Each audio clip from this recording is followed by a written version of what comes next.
বাংলা প্রশ্ন, কুকথায় কি রাজনীতির হাতিয়ার? অর্থাৎ রাজনৈতিক নেতানেত্রীরা যে ধরনের কথার একে অপরের দিকে ছুড়ে দেন, যে ধরনের কথা বলেন একে অপরকে, এটাই কি বাংলার রাজনীতি?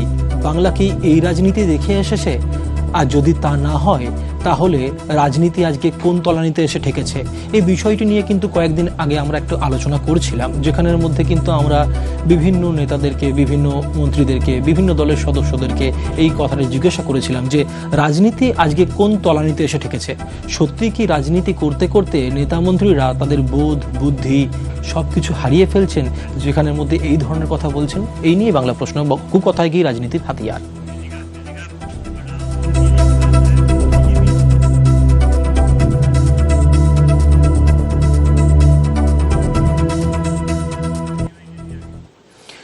রাজ্যে ভোট গ্রহণ চলছে, চতুর্থ দফার ভোট গ্রহণ হয়ে গেছে, সামনে রয়েছে পঞ্চম দফার ভোট গ্রহণ। এই ভোট প্রক্রিয়া চলতে চলতে যে ধরনের কথাবার্তা প্রয়োগ করেন বিজেপি দলের নেতারা, আমরা প্রথমেই এখন শুনে নেব যে বিজেপি নেতারা কি ধরনের কথা প্রয়োগ করেন একে অপরের দিকে বা অন্য দলের নেতা মন্ত্রীদের দিকে। আসুন একবার শুনে নেওয়া যাক। কুচিতে 4 জনের বদলে 8 জনের মারা উচিত ছিল কেন্দ্রীয় বাহিনীর। কেন কেন্দ্রীয় বাহিনী 4 জনকে মারলো তার জন্য শোকজ করা উচিত কেন্দ্রীয় বাহিনীকে।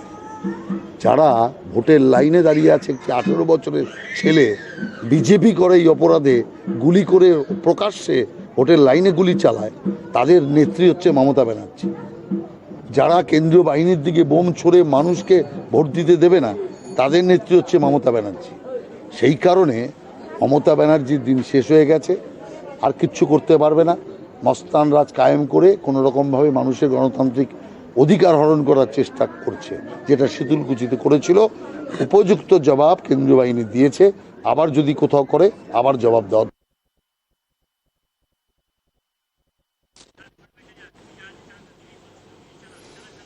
বিজেপি নেতারা কি ধরনের কথা প্রয়োগ করেন অন্য দলের নেতা মন্ত্রীদের দিকে, আমরা সেই কথা শুনছিলাম।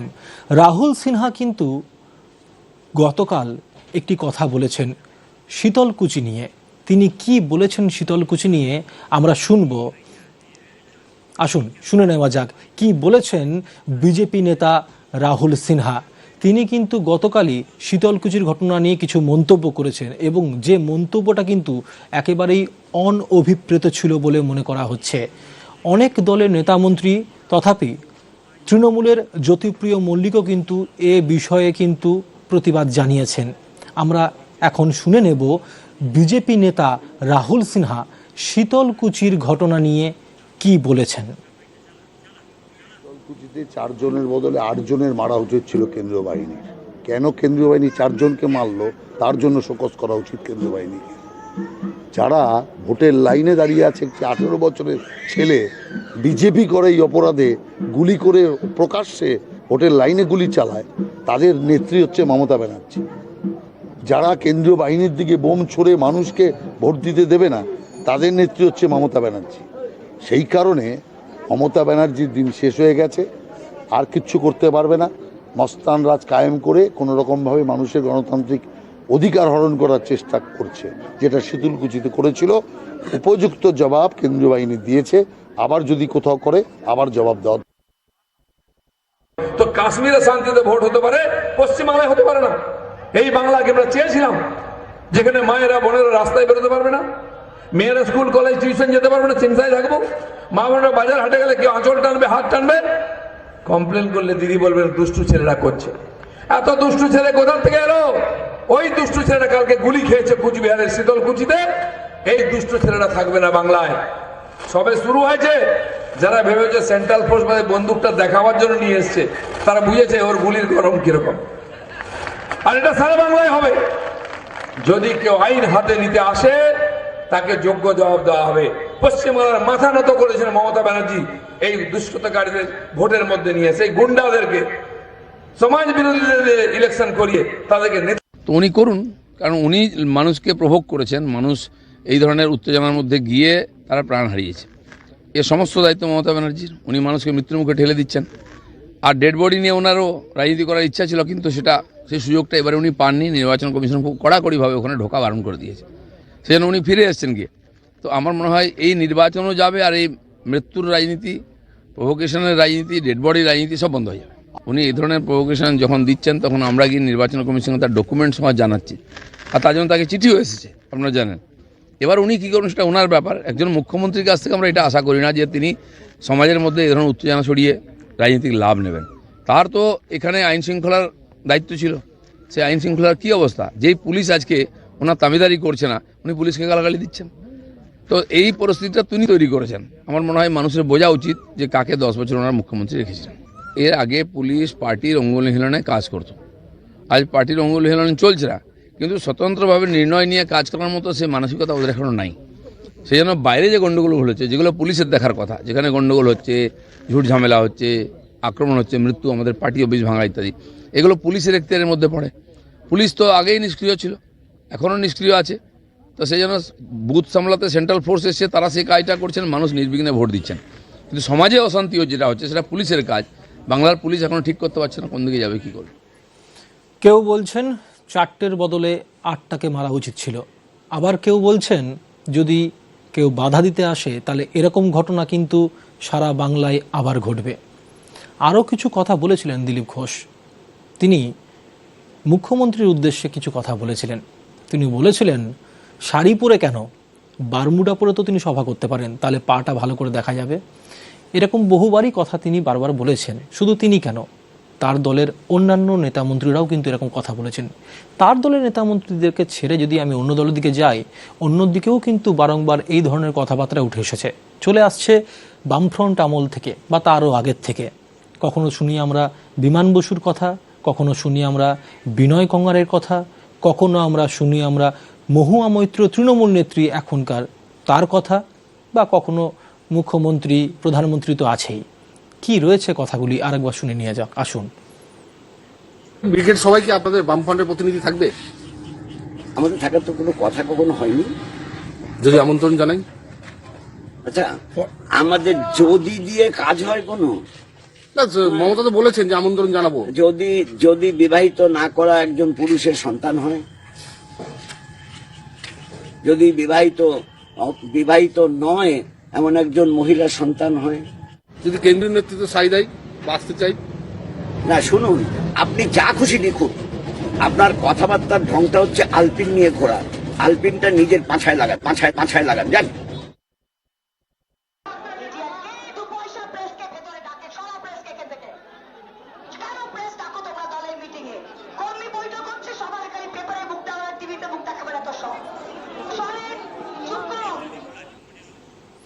কেউ বলছেন 2 পয়সার সাংবাদিক, কেউ বা তাচ্ছিল্য সুরে অন্যভাবে কথা বলছেন। আমরা শুনলাম সেগুলো। না, 2 পয়সার সাংবাদিক এই বিষয়টি নিয়ে নয়, বিষয়টি হচ্ছে বাংলার সংস্কৃতি নিয়ে। সাংবাদিকরা তো সাংবাদিকতার কাজ করবে, কিন্তু বাংলার সংস্কৃতি কি, এটা কি গ্রহণযোগ্য?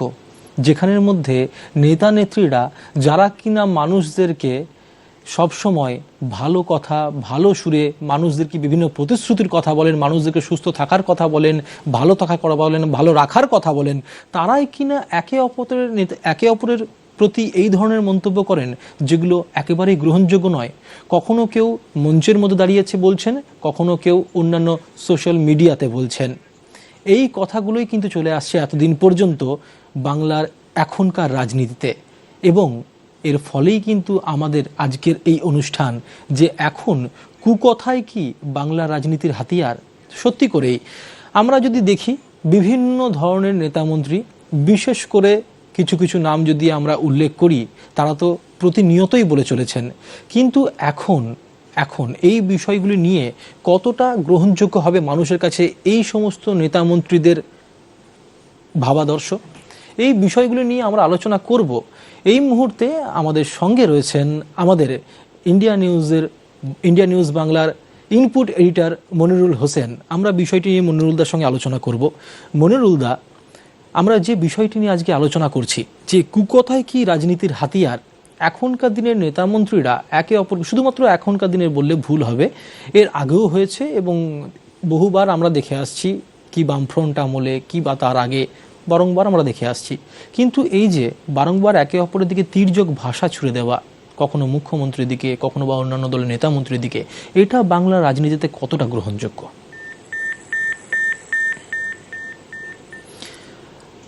আমরা সঙ্গে নিচ্ছিলাম আমাদের মনিরুল হোসেন, ইন্ডিয়া নিউজ বাংলার ইনপুট এডিটর মনিরুল হোসেনকে আমরা লাইনে নিচ্ছিলাম। যান্ত্রিক গোলযোগের কারণে লাইনটি কেটে গেছে। আমরা যে বিষয়টি নিয়ে আলোচনা করছি, আচ্ছা, আমরা যে বারংবার দেখে এসেছি, অনুব্রত মণ্ডলের কথাই বলি, তৃণমূল নেতা অনুব্রত মণ্ডল, তিনি কিন্তু বারংবার যতবারই তিনি ক্যামেরার সামনে এসেছেন বা যতবারই তিনি বাইট দিয়েছেন, কখনো দেখা গেছে এসপিকে কিছু মন্তব্য করছেন, কখনো দেখা গেছে মানুষকে পাঁচনের দেওয়ায় নকুলদানা এই সমস্ত দেওয়ার কথা বলছেন, চরমে কথা বলছেন। বারংবার তিনি কিন্তু খবরের শিরোনামে থাকেন এই ধরনের তার মন্তব্যের জন্যই।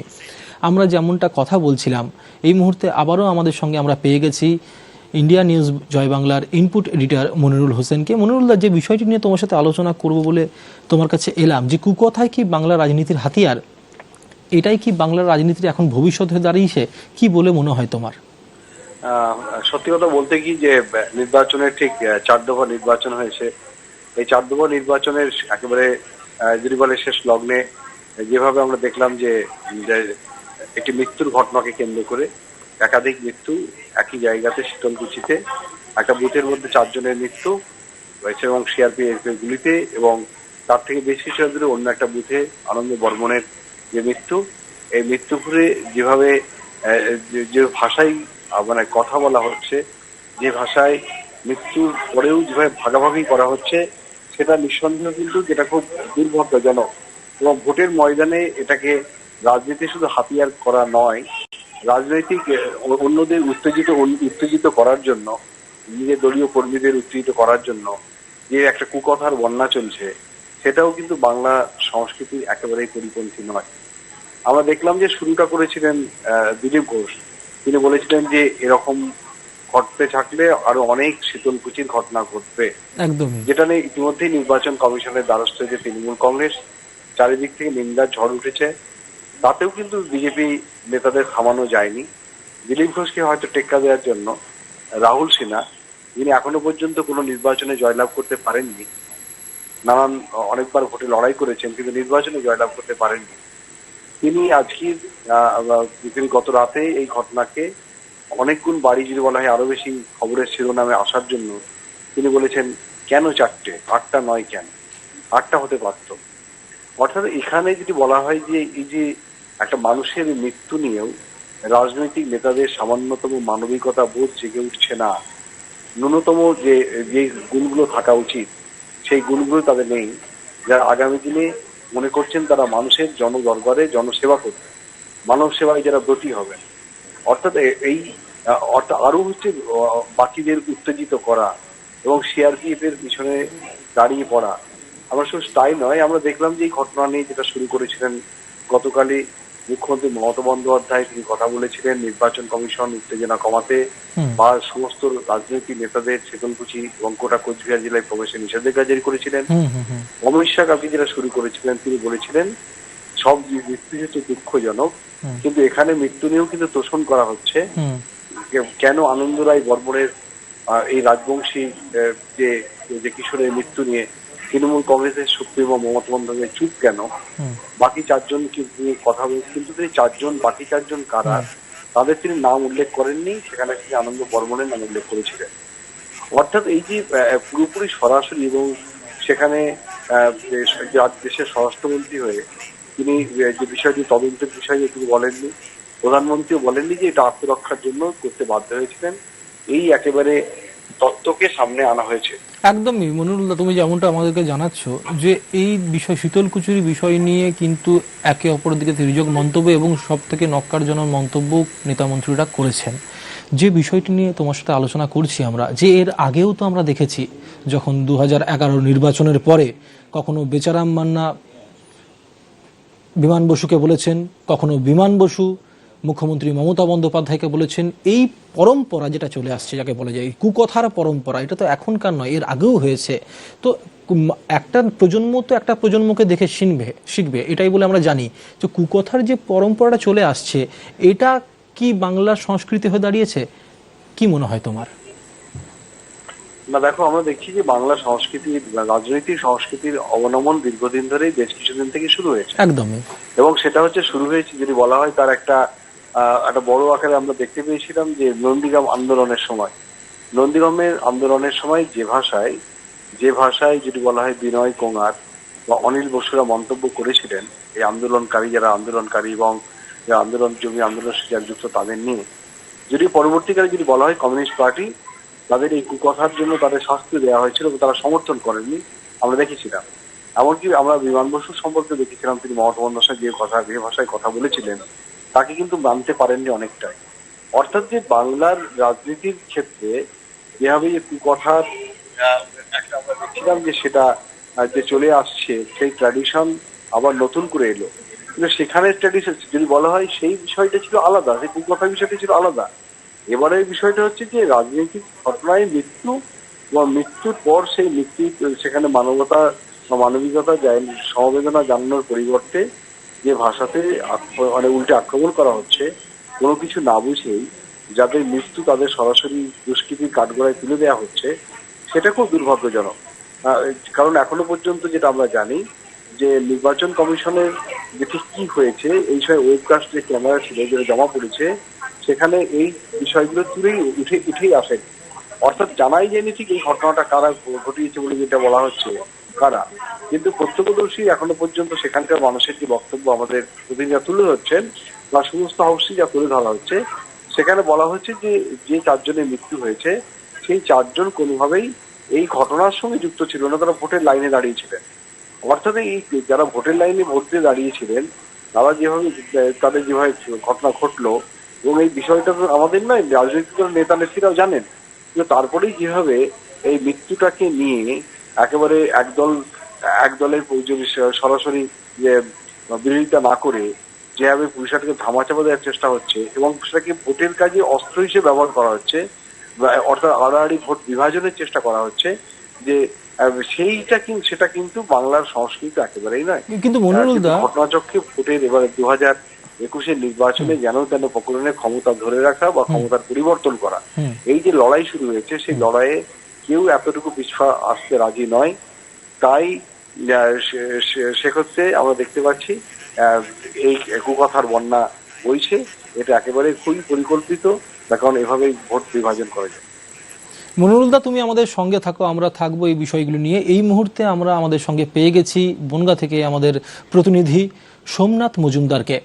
আমরা এখন সরাসরি চলে যাব সোমনাথের কাছে।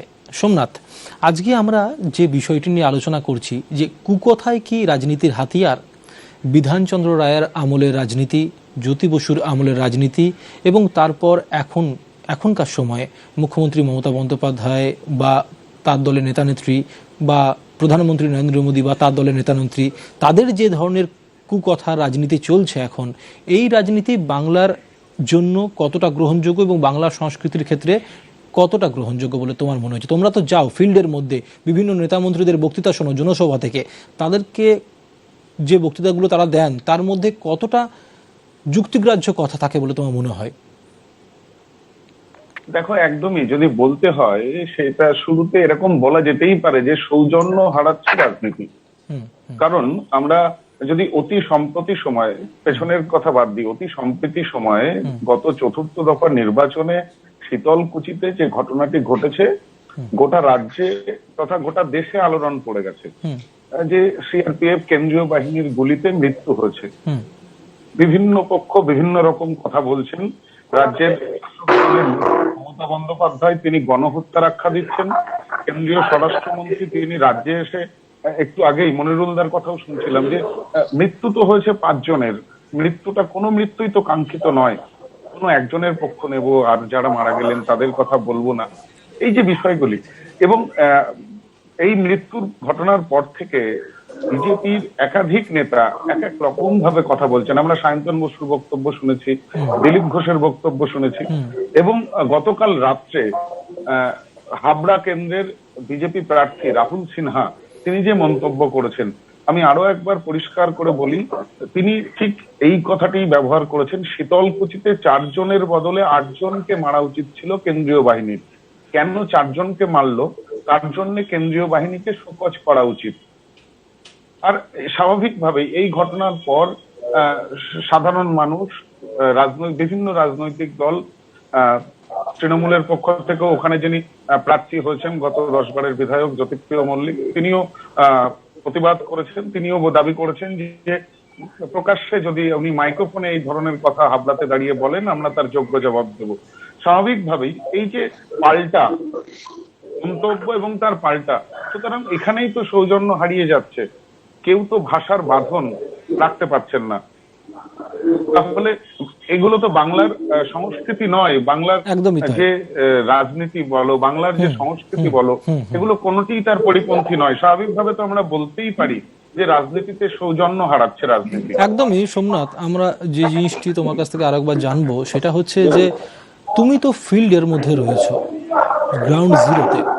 সেখানে যে ধরনের মন্তব্যগুলো নেতা মন্ত্রীরা একে অপরের দিকে তির্যক বাণের মতো ব্যবহার করেন, সেই মন্তব্যগুলো শোনার পর তাদের দলের যে সমস্ত কর্মীরা রয়েছেন, নিচুতলা যারা কর্মী রয়েছেন, তাদের মনের মধ্যে কি ধরনের প্রতিক্রিয়া হয়? তারাও কি সেই একই ধরনের, তোমার কি মনে হয় না যে তাদের সেই ধরনের মন্তব্যগুলো তাদের কাছে ততটাই গ্রহণযোগ্য হয় যতটা তারা একে অপরকে দিতে পারে বলে মনে হয়, বা তাদের মধ্যেও সেটা খুব বড়ভাবে প্রভাব ফেলে বলে তোমার মনে হয়? নিচুতলা যারা কর্মী থাকেন, কি মনে হয়? একদমই একদমই। আমরা যদি এই বর্তমান অর্থাৎ 2021-এর বিধানসভা ভোটের প্রেক্ষাপট ধরে আলোচনা করি, তাহলে একটি কথা আমরা বলতে পারি। একটি রাজনৈতিক দল, তাদের স্লোগান খেলা হবে, এবং এই খেলা হবেটার স্লোগানের ব্যাখ্যা অপব্যাখ্যা করা হচ্ছে বিভিন্ন। আমরা যখন বিভিন্ন জায়গায় কভারেজে যাচ্ছি, যখন শাসক দল বলছে খেলা হবে, তাদের যুক্তি একরকম। বিরোধীরা যখন সেই খেলা হবে কটাক্ষ করছেন, তাদের যুক্তি আরেক রকম।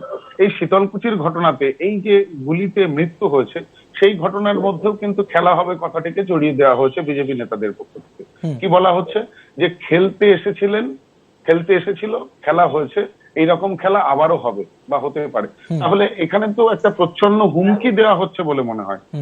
এইখানেই তো দলের যারা নিচুতরের কর্মী, এক ধরনের রাজনীতির যারা নেতা নেত্রী আছেন, তারা তো চাইবেনই যে তাদের মূল এবং শেষ লক্ষ্য যে বিধানসভা নির্বাচনে তাদের দলকে জয়লাভ করানো এবং বাংলার মসনদে বসা। সেইখানে বসবার জন্য তারা কিন্তু চাইবেনই যে তাদের যারা অনুগামী আছেন, নিচুতলার কর্মী, তাদের সাথে ঘিরে থাকেন, তাদেরকে উজ্জীবিত রাখতে। এবং তাদেরকে উজ্জীবিত রাখতে গিয়েই তারা কিন্তু কোনো সময়, বেশিরভাগ সময় বলা চলে যে তারা কিন্তু ভাষার বাঁধন রাখতে পারছেন না। অনেক ক্ষেত্রে আবেগতাড়িত হয়ে বলে ফেলছেন, অনেক ক্ষেত্রে ইচ্ছাকৃতভাবেও বলে ফেলছেন। আর স্বাভাবিকভাবেই তার প্রতিফলনও ঘটছে কিন্তু সমাজের উপর। একদমই সোমনাথ, আমাদের সঙ্গে ছিলেন, অনেক ধন্যবাদ সোমনাথ তোমাকে। আমাদের সঙ্গে ছিলেন আমাদের প্রতিনিধি সোমনাথ মজুমদার, তিনি ছিলেন বঙ্গা থেকে। আমরা আবারও চলে যাব আমাদের ইনপুট হেড মনিরুল হোসেনের কাছে। মনিরুল দা, যে বিষয়টি নিয়ে আমরা কথা বলছিলাম তোমার সঙ্গে, বিষয়টা যেটা হচ্ছে, যেটা তোমাকে আমার প্রশ্ন করার, যে বিধানচন্দ্র রায়ের আমলেও তো রাজনীতি ছিল, জ্যোতি বসুর আমলেও তো রাজনীতি ছিল, তখন কেন এই ধরনের কথাগুলোর এইভাবে প্রয়োগ করা হতো না? বা তখনও কি হতো? আমি তোমার কাছে জানতে চাই, তুমি এত একজন সিনিয়র পার্সন এবং তুমি এতদিন ধরে সাংবাদিকতা করছো, তোমার কি মনে হয় তখনও কি ছিল এই বিষয়গুলো, না শুধু এখনই হচ্ছে?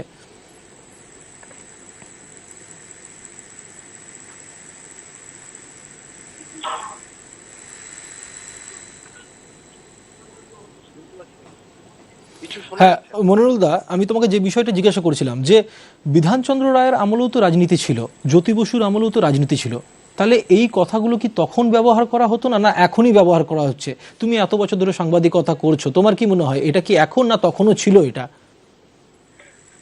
না দেখো, এবারে যেটা যদি বলা হয় যে নজিরবিহীন ভাবে যে ঘটনাটা আমাদের সামনে উঠে আসছে, এর আগে আমরা দেখেছিলাম যে বিভিন্ন সময়, বিশেষ করে নন্দীগ্রাম আন্দোলনের সময় থেকে যে মৃত্যুর ঘটনা, এবং সেই মৃত্যুর ঘটনাকে নিয়ে রাজনীতির বা ভোটের ময়দানে নেমেছে, এবং তার সেক্ষেত্রে যে বিরোধী সে সময়কার তৃণমূল কংগ্রেস বা তারা হচ্ছে সেটাকে নিয়ে অবশ্যই রাজনীতি করা হয়েছে। কিন্তু এবার সে সময় থেকে যদি বলা হয়, এর আগেও আমরা দেখেছি যে অতীতেও আমরা দেখেছি যে মৃত্যুর ঘটনা যদি বলা হয়, বাম আমলে নানান মৃত্যুর ঘটনা ঘটেছে, বড় বড় ঘটনা ঘটেছে, সাইবাড়ি হত্যাকাণ্ড ঘটনা ঘটেছে, বিজন সেতুর মতো হত্যাকাণ্ড ঘটেছে, যেটা নির্বাচনে অবশ্যই বড় একটা হাতিয়ার হয়ে উঠেছে। সেখানে কিন্তু যদি বলা হয় যে সেখানে এই বিষয়গুলি সেভাবে রাজনৈতিক যে নেতারা সব কি শাসক বিরোধী, তারা এই ভাষায় কেউ কথা বলেননি।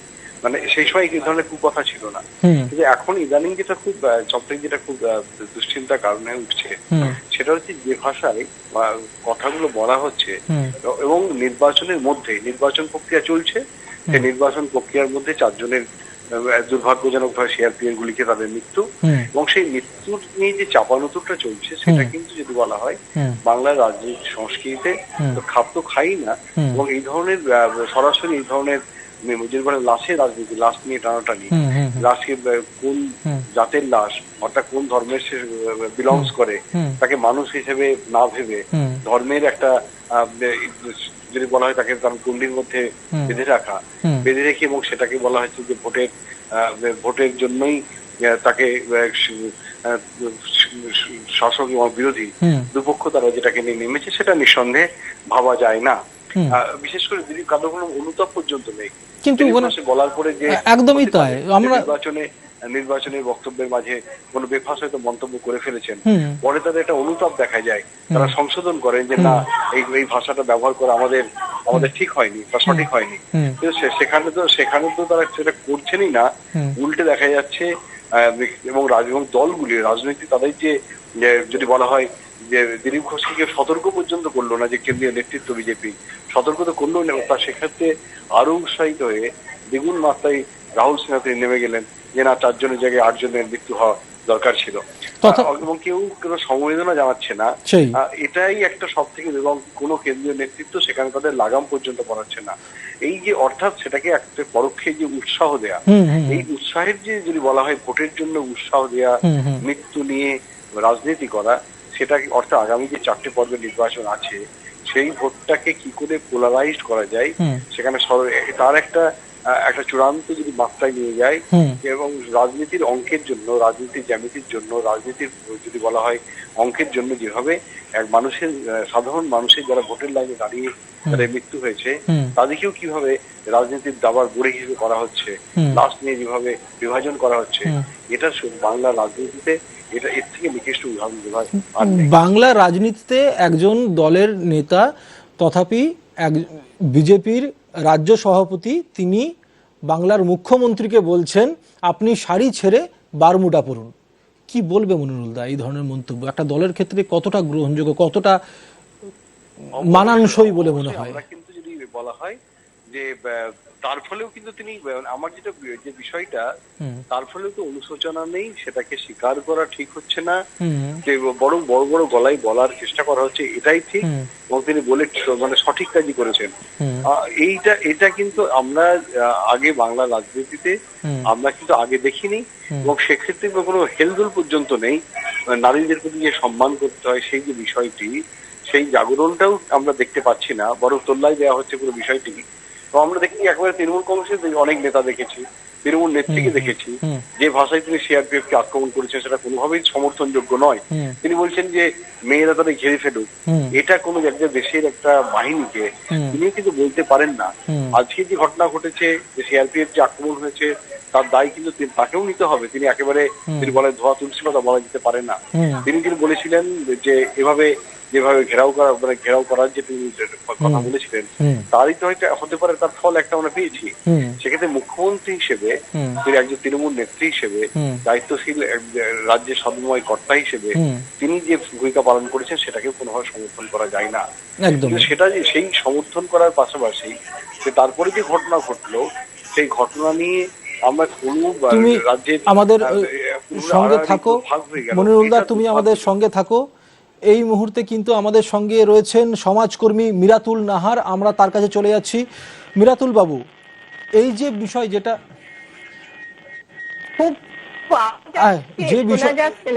যে বিষয়টি নিয়ে আমরা আলোচনা করছি, হ্যাঁ শুনতে পাচ্ছেন? আওয়াজ খুব আওয়াজ হচ্ছে, কম করুন। আচ্ছা, কিছু একটা সাউন্ড আসছে। আমরা আজকে আমাদের সঙ্গে রয়েছেন সমাজকর্মী মিরাতুল নাহার। আমরা যে বিষয়টি নিয়ে আজকে আলোচনা করছি সেটা হচ্ছে কুকথায় কি রাজনীতির হাতিয়ার। আজকালকার দিনে রাজনৈতিক নেতানেত্রীরা একে অপরের দিকে যে ধরনের তির্যক মন্তব্য ছুড়ে দিচ্ছেন, এই তির্যক মন্তব্য কতটা গ্রহণযোগ্য বলে আপনার মনে হয় একজন সমাজকর্মী হিসাবে? অসম্ভব আওয়াজ। আমার কথা শোনা যাচ্ছে? হ্যাঁ, আপনাকে শুনতে পাচ্ছি, আপনার কথা শুনতে পাচ্ছি মানে- আমরা। আচ্ছা আচ্ছা। আপনার- হ্যাঁ, হ্যাঁ। আমার একটাই কথা যে ভোটপ্রার্থীরা অর্থলোভী এবং অর্থলোভী এবং ক্ষমতা পিপাসু এদের একটি পরিচয়, এবং সেই স্বভাববশত কোনো প্রাণের কোনো মূল্য দেয় না, বিশেষত দরিদ্র ঘরের মানুষদের নেই, সেই প্রাণের বিনিময়েও এরা ভোট পেতে, এরা ক্ষমতা পেতে চায়, এরা অর্থ পেতে চায়, দেশের ধন সম্পদ লুট করতে চায়। তা না হলে 4-5টি প্রাণ চলে যাওয়ার পরেও একদল সরকারি দল তারা বলছে যে ওখানেও নাকি নীতি করছেন মুখ্যমন্ত্রী, রাজ্যের মুখ্যমন্ত্রী, তারা সেখানেও তোষণের রাজনীতি দেখছে। প্রাণ হারানো তাদের মধ্যেও হিন্দু মুসলমান ব্যাপার দেখছেন, সেটা যেমনই আমাদের দুর্ভাগ্যে, তেমনই রাজ্যের মুখ্যমন্ত্রীর পক্ষ থেকেও যে দোষারোপটা, এই পারস্পরিক দোষারোপ করার প্রবণতা, এটা আমাকে অত্যন্ত উদ্বিগ্ন করে তুলেছে রাজনীতির পরিস্থিতি সম্পর্কে। আপনি নিশ্চয়ই গতকাল বিজেপি নেতা রাহুল সিনহার মন্তব্যটা শুনেছেন। তিনি যেটা বলেছেন শীতলকুচির ঘটনা নিয়ে, সেটা হচ্ছে যে 4টে কেন, ওখানে 8 জনকে মারা উচিত ছিল। এই ধরনের মন্তব্য একজন দলের নেতার মুখ থেকে কতটা গ্রহণযোগ্য এবং কতটা সেই দলকে আরো বেশি করে ভালো বলে মনে করা হয়, বা তার সেই দলের জন্যই বা কতটা গ্রহণযোগ্য হবে, যদি এখনো দলের তরফ থেকে কারোর কোনো মন্তব্য পাওয়া যায়নি, তা ছাড়া এই প্রতিক্রিয়া পাওয়া যায়নি। কেন্দ্রীয় দলের প্রতিনিধি যিনি আছেন, তিনি যে কথা বলেছেন তার কাছে তো কোনো প্রাণীর কোনো মূল্য নেই। তিনি বললেন কি না, আরো এরকম ঘটনা দরকার, অর্থাৎ রাজনীতি ছাড়া তিনি বুঝলেন না। আবার যিনি স্বরাষ্ট্রমন্ত্রী, তিনি একটু মুসলমান ব্যাপারটা আনলেন এর ভেতরেও। 4 জন নয়, 5 জন।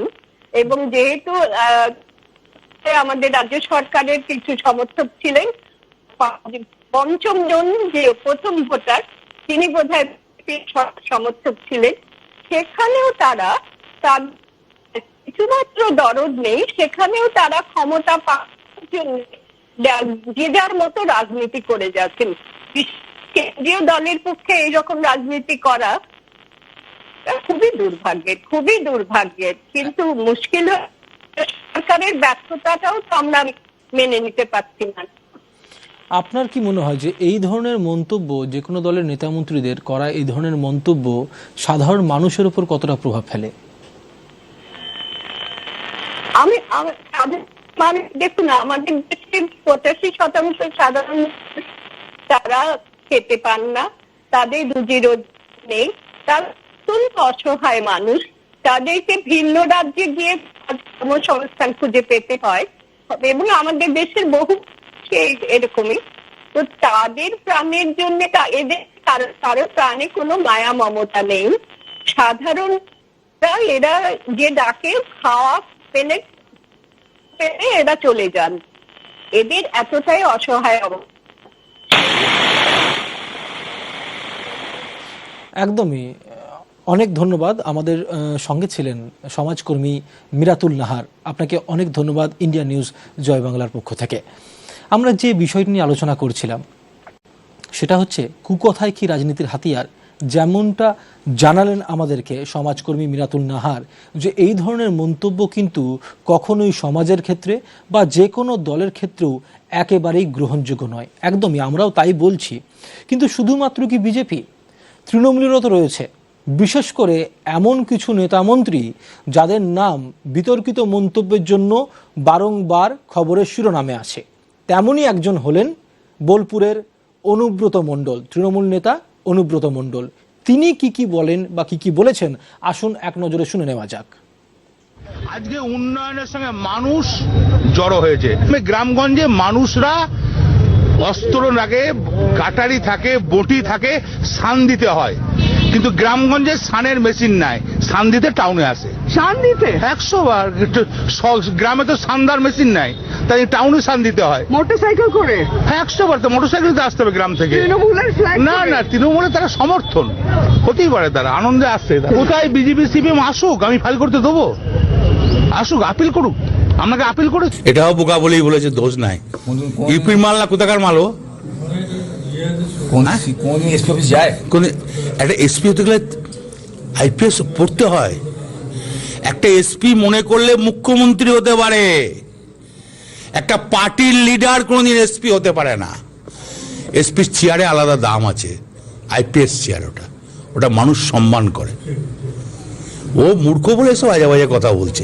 মুখ্যমন্ত্রী হতে গেলে ভোটে জিততে হয়, ভোটে দাঁড়াতে হয়, তারপর মুখ্যমন্ত্রী হওয়া যায়।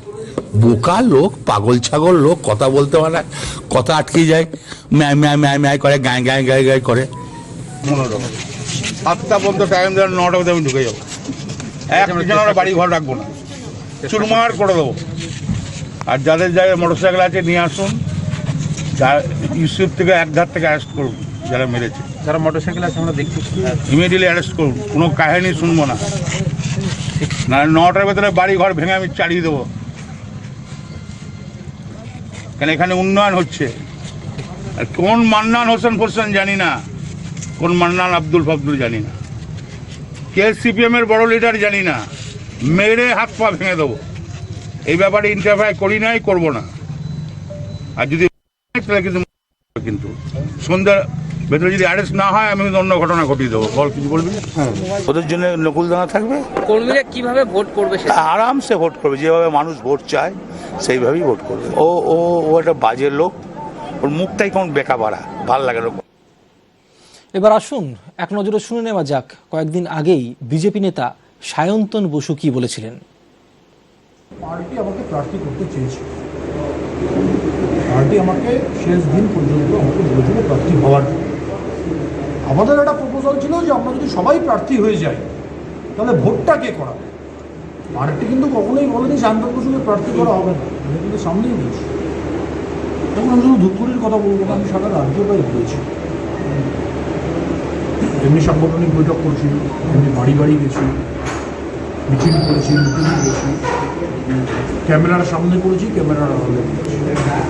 আমার নিজের সায়ন্তন বসু বলেছিলেন অন্য একটা বাইট, হাজার হাজার এই জলপাইগুড়ির উত্তরবঙ্গের যুবক গুজরাটে কাজ করে, মহারাষ্ট্রের কাজ করে, মধ্যপ্রদেশের কাজ করে। দিদিমণি বলছেন যে প্রধানমন্ত্রীকে চড় মারবো। দিদি, আপনি প্রধানমন্ত্রীকে চড় মারুন, আমাদের তাতে কিছু আসে যাবে না, কিন্তু বাংলার জনগণ আপনাকে লাথি মারার জন্য তৈরি হয়ে আছে। বাংলার জনগণ আপনাকে লাথি মারার জন্য তৈরি হয়ে আছে। এমন লাথি পড়বে, এখান থেকে আকাশে উঠবেন আর ত্রিপুরা পেরিয়ে বাংলাদেশে গিয়ে পড়বেন পদ্মার জলে। সেই পরিস্থিতি তৈরি হয়েছে। 2011 নির্বাচনের পর বেচারাম মান্না তিনি একটি রাজনৈতিক মঞ্চ থেকে বিমান বসুর উদ্দেশ্যে কিছু মন্তব্য করেছিলেন। কি করেছিলেন এবং তার পরিপ্রেক্ষিতে বিমান বসুও কিছু জানিয়েছিলেন। কিন্তু বেচারাম মান্না এবং বিমান বসুর এই যে একে অপরের বিরুদ্ধে যে কথোপকথন ছিল, কি ছিল সেই কথোপকথন, কি বলেছিলেন বেচারাম মান্না, আসুন শুনে নেওয়া যাক। দায়িত্বপ্রাপ্ত কে ছিল জানেন? ওদের আগে মিথ্যা কথার দায়িত্বপ্রাপ্ত নেতা ছিলেন 3 ফুট হাইট, চেয়ারে বসে পা পেত না, ভদ্রলোক মারা গেছে। প্রতিদিন টিভির বার্তায় কাগজে পেঁচিয়ে পেঁচিয়ে আজকে মিথ্যাকে সত্যিতে রূপান্তর করেছে। ভদ্রলোক মারা গেছে, ডাক্তার আবার একজন এসেছে, অল্প বয়সে পাকা চুল, তার বাইর দিয়ে চুল পাকিয়েছে।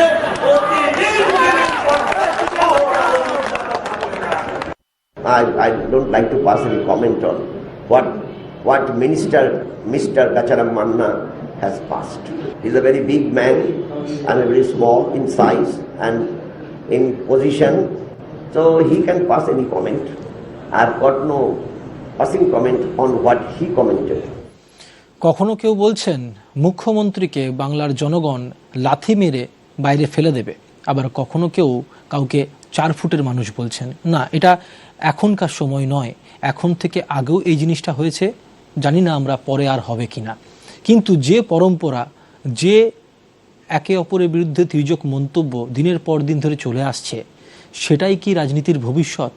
আমরা এই বিষয়গুলো নিয়ে আজকে আলোচনা করছি। বারংবার আমরা দেখেছি, এর আগেও বহুবার আমরা যেটা নিয়ে আলোচনা করছিলাম, যে বিষয়টি নিয়ে আমরা ছিলাম, যে বিধানচন্দ্র রায়ের আমলেও রাজনীতি হয়েছে, জ্যোতি বসুর আমলেও রাজনীতি হয়েছে, এবং তারপর থেকে দাঁড়িয়ে কিন্তু বামফ্রন্ট সরকার এত বছর ধরে পশ্চিমবাংলায় শাসন করেছেন, তখনও কিন্তু বেশ কিছু মন্তব্য হয়েছে।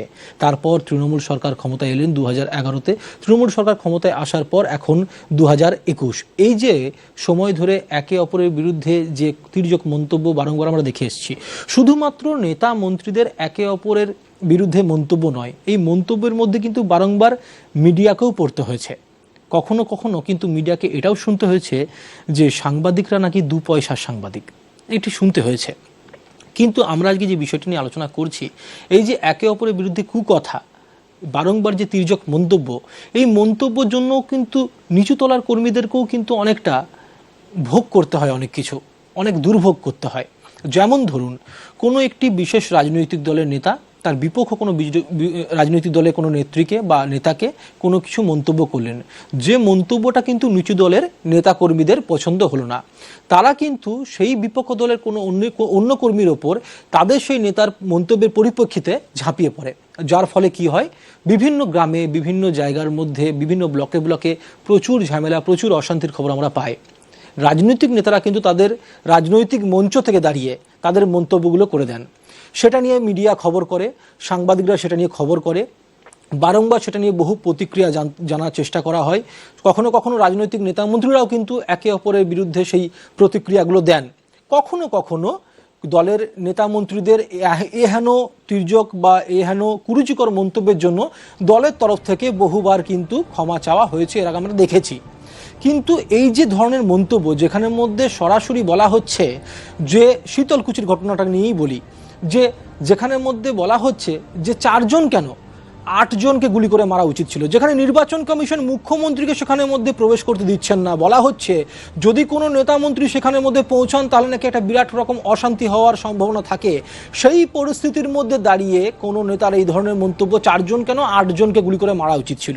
অন্যদিকে কিন্তু বিজেপির রাজ্য সভাপতি দিলীপ ঘোষ তিনি কি বলছেন, কেন্দ্রীয় বাহিনীর হাতে যেটা থাকে সেটা কিন্তু দেখানোর জন্য নয়, যদি কেউ বাড়াবাড়ি করতে চায় তাহলে কিন্তু সারা বাংলায় এ ধরনের ঘটনা ঘটবে, সারা বাংলায় মৃত্যুর মিছিল চলবে, এটা কখনোই কাঙ্ক্ষিত নয়।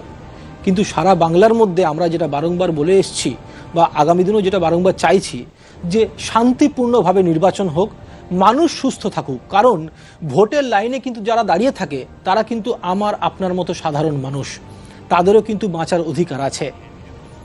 তারা কিন্তু কোনো রাজনৈতিক দলের নেতা মন্ত্রীদের এই হেন কুরুচিকর কথাবার্তার মধ্যে পড়ে একে অপরের বিরুদ্ধে হিংসার মধ্যে মেতে ওঠে না, তাদের কিন্তু প্রাণ দিতে হয় এই ধরনের কুরুচিকর মন্তব্যের জন্যই। আমাদের একটাই অনুরোধ, যে বাংলার মানুষ সুস্থ থাকুক, বাংলার মানুষ ভালো থাকুক।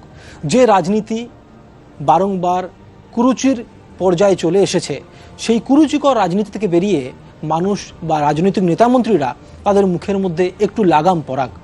আপনারা ভালো থাকুন, সুস্থ থাকুন, আর দেখতে থাকুন ইন্ডিয়া নিউজ জয় বাংলা।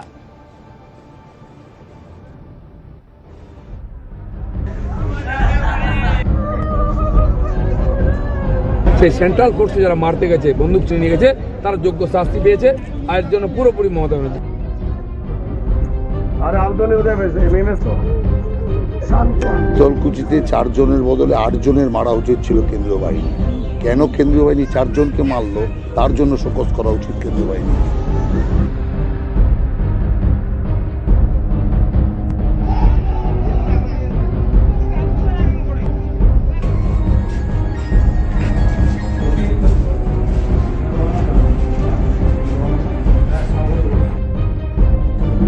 যারা কেন্দ্রীয় বাহিনীর দিকে বোম ছুড়ে মানুষকে ভোট দিতে দেবে না,